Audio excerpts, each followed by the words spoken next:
Aujourd'hui, dans Explique-moi, on se demande en quoi les pratiques d'élevage ont-elles évolué depuis les années 50.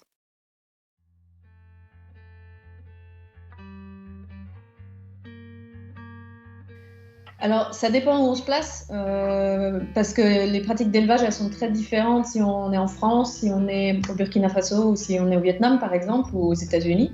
Mais ce qu'on observe, c'est que dans des pays riches ou à haut niveau de revenus, comme par exemple les pays européens ou les pays d'Amérique du Nord, on a une tendance à une diminution des cheptels, par exemple, de ruminants et une augmentation du nombre d'animaux en monogastriques, ce qu'on appelle les cochons ou les poulets, par exemple.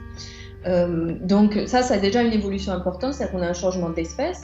Et puis, on a une tendance à une concentration des exploitations, c'est-à-dire plus d'animaux par agriculteur et par ferme, et donc des pratiques qui, par exemple, sont plus mécanisées.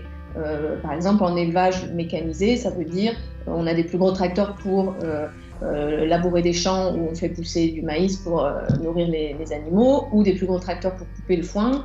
On peut aussi avoir des machines pour distribuer l'aliment dans les bâtiments. On a par exemple des machines à traire qui étaient avant pour 2 vaches, ou voire pour une vache seulement, qui maintenant peuvent s'occuper de 10 vaches ou 12 vaches d'un coup. Donc il y a une forme de mécanisation et d'intensification par exploitation de la production.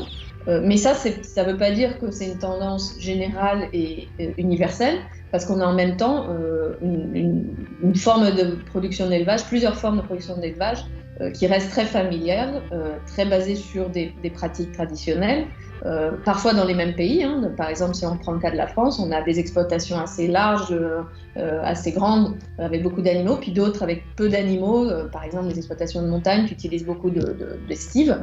Donc on a quand même une coexistence de nombreux systèmes, même si on a vu une certaine tendance, je dirais, à la concentration et à l'intensification en élevage.